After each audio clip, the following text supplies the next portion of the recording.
ditembak. Itu sebabnya jangan sibuk kali membangun reputasi. Karena kalau hanya membangun reputasi, tidak selamanya itu betul. Banyak orang bangun reputasi supaya dilihat orang baik saja. Kalau karakter baik, reputasi biasanya. Iya, benar, amin. Tapi kalau reputasi baik, tidak belum tentu karakter, amin. Tapi kadang-kala bagi orang yang panggilannya khusus bisa jadi reputasinya buruk, seperti Yusuf ketika dalam penjara, tapi karakternya baik. Amin. Seluruh dunia salah mengerti. Jadi yang paling perlu apa kata Tuhan? Iya, amin. Reputasi itu apa kata orang? Tapi karakter apa kata Tuhan? Amin. Jadi itulah yang kita kejar. Jadi karakter atau kejujuran, ketulusan, ya, atau dikatakan integritas kita, iya, komitmen kita. Biarlah situasi boleh berubah, integritas kita tidak berubah. Amin. Komitmen kita kepada Tuhan tidak berubah. Amin. Dan kata lain di saat susah, di saat sedih, ya, kalau anak-anak saya di Medan bilang sebelum menikah atau sesudah menikah, sebelum bekerja atau sudah bekerja, tetap Yesus nomor satu. Amin. Ada amin? Amin. Sebabnya, sekali lagi kalau Roh Kudus menegur kita ada hal-hal yang dimana kita harus bertobat, mari segera kita bertobat. Yes. Karena tak dapat tiada, sama seperti kita punya janji temu dengan penderitaan. Suatu saat semua yang tidak baik di dalam ini tak dapat tiada, suatu hari akan ketahuan. Haleluya. Akan keluar juga. Betapa baiknya pun kita pura-pura. Saudara bilang enggak, saya rapi menutupinya, enggak ada yang tahu. Saudaraku, kalau pun nggak ketahuan di dunia ini, sampai di nisan kita, di batu nisan kita pun ditulis orang paling baik sedunia. Tapi kalau pasti akan ketahuan. Nah, kalau ketahuan nanti di kekekalan itu sangat memalukan. Ya, nanti dipikir orang kita adalah paling hebat di dunia, rupanya enggak. Bagus di dunia dipikir orang kita nggak ada apa-apa. Di sorga Tuhan bukakan kebenarannya. Amin. Ya, karena Tuhan sudah berjanji, aku akan memunculkan kebenaranmu seperti terang dan hakmu seperti siang. Yes. Tapi Tuhan memang tidak pernah mengatakan di dunia ini saja pasti. Bisa jadi di dunia akan datang.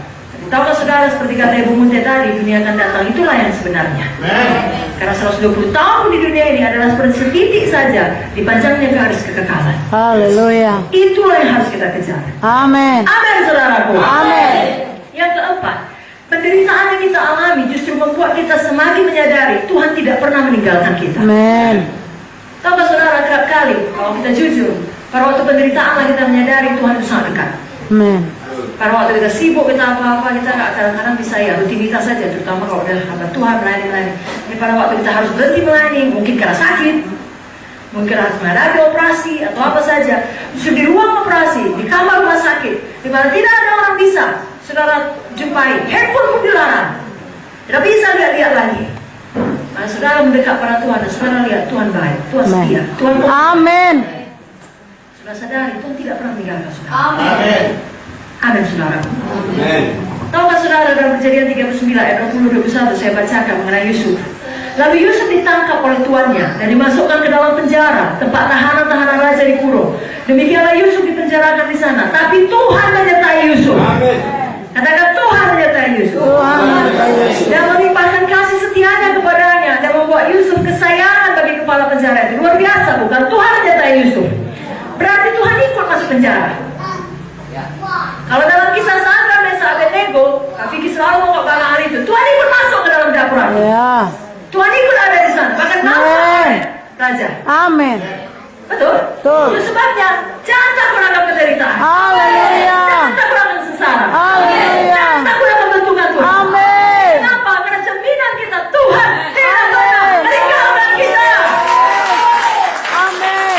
Amin. Ibrani 13 ayat 5 jelas dikatakan, aku sekali-kali tidak akan membiarkan engkau. Yes. Dan aku sekali-kali tidak akan meninggalkan engkau. Amin. Sebab itu dengan yakin kita dapat berkata, Tuhan adalah penolongku. Aku tidak akan takut. Apa yang dapat melakukan manusia dalam aku? Hanya satu yang bisa memisahkan kita dengan Tuhan. Bukan situasi yang berat. Hanya satu saja yang bisa. Dosa kita. Sebabnya kalau penderitaan datang, pastikan itu bukan karena dosa. Sepanjang hati nurani saudara tidak menuduh saudara, walaupun kita belum sempurna. Tapi kalau itu bukan karena dosa saudara, maju saja, walau seluruh dunia melawan saudara. Karena yang jelas Tuhan menyertai saudara. Amin. Tapi kalau memang ada bagian kita, ada dosa kita bertobat. Ada saudara. Amin. Dan tidak perlu marah pada Tuhan. Kenapa ini jadi? Karena memang hasil taburan kita. Apa yang kita tabur harus kita tuai, itu hukum Tuhan. Ya, bukan Tuhan tidak mengampuni atau tidak memulihkan. Sama seperti kalau ada seorang gadis, ya, masuk ke dalam dosa percabulan, dosa kenajisan, lalu hamillah dia di luar nikah. Bukan Tuhan tidak bisa mengampuni kalau dia mohon ampun kepada Tuhan, ya dia ampuni Tuhan. Tapi kan setelah dia ampuni bukan hilang janin itu. Iya. Hilang, kan enggak? Harus dihadapi. Kalau ternyata laki-laki tersebut tetap jahat meninggalkan dia harus hidup sebagai orang tua single. Dia harus membesarkan anak sendirian. Bukan Tuhan tidak bisa memulihkan, bisa Tuhan pakai anak itu jadi hamba Tuhan. Amin. Tapi tetap ada harga yang dibayar akibat Ya. dosa tersebut. Nah, sebabnya kita tidak boleh sesat. Apa yang kita tabur akan kita tuai. Mari pilih untuk menabur dalam kebenaran. Amin. Karena, saudaraku, kalau kita menabur dalam kebenaran, artinya kita patuh kepada firman. Ketika penderitaan datang, ketika masalah datang, ketika semua yang buruk-buruk datang, kita akan tetap bertahan. Amin. Tahu saudara, orang yang patuh pada firman dapat masalah.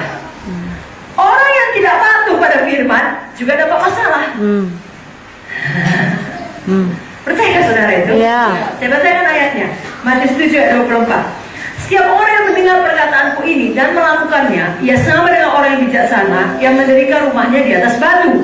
Kemudian turunlah hujan, datanglah banjir, lalu angin melanda rumah itu, tapi rumah itu tidak roboh, sebab didirikan di atas batu.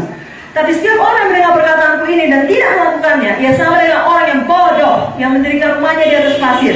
Kemudian turunlah hujan, datanglah banjir, lalu angin melanda rumah itu, sehingga robohlah rumah itu dan hebatlah kerusakannya. Jadi sekali lagi, kalau anak Tuhan, orang Kristen, bahkan hamba Tuhan dapat masalah dalam bentuk apapun, jangan dihakimi. Karena Alkitab sudah jelas-jelas mengatakan semua dapat masalah. Mau baik nggak baik, dua-dua dapat masalah. Bedanya adalah orang yang mendirikan rumah di atas pasir, yang tahu firman tapi tidak melakukannya, ketika badai datang, ketika angin melanda, artinya ketika masalah datang, ketika penderitaan datang, tidak tahan, dia akan roboh. Nah, hebatlah kerusakannya. Sebaliknya kalau kita di dalam kebenaran, di dalam kepatuhan, mempraktekkan firman, tahu firman dan melakukannya, masalah tetap datang juga. Tapi rumah itu tetap. Amin.